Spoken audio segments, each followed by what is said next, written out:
بسم الله الرحمن الرحیم. واجب الاحترام سامعین او ناظرین، دا شوګر یو داسې بیماری ده چې موږ او تاسو ګورو چې ډیر زیات خلک په دغه بیماری کې مبتلا وي. نو دغه امراضو داسې علاج چې هغه د قران کریم د آیتونو مبارکو پر سره وي او دغه سي هغه خلک چې کم اهل علم خلک وي دا غوي د تجربې پرنا کې کچري دغه بیمارو علاج شروع کړی شي، نو د الله جل شانه د ذات نه دا امید دی چې رب کائنات بیا شفای کامله صحت کامله عاجله د دینهم عطا فرمای. موږ یو استاد محترم هغه دغه بیماری په خپل باندې په دې طریقې سره هغه علاج وفرمایل چې دغه چې کوم کریلا یو سبزی د تاسو ټول پیژنې دغه واغشتل شي او داسې کټ کړی شي په منځ کې دې هغه بیچ هغه لري کړی شي او دا عمده سي کې خودلی شي تر دې پورې چې هغه په هوا باندې خشک شي اوچ شي او بیا هغه ګرینډ کړی شي دا غي چې کوم پاوډر وي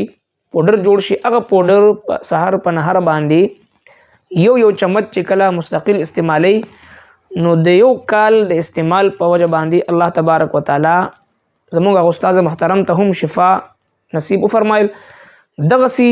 کچري موږ تاسو ورسره هغه دا وظایف او اهتمام هم کو، بالخصوص سوره فاتحه چې وزل دا سورته مبارکه ویل شي او پاغي باندې دم کړی شي.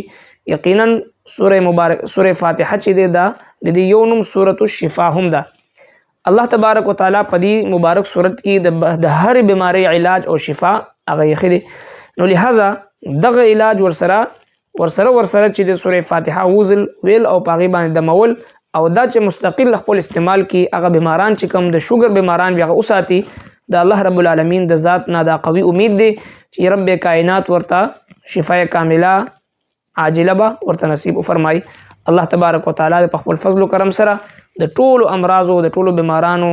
هغه بیماری د شفا او د صحت په نعمت باندې بدل ورزي. وما علينا الا البلاغ.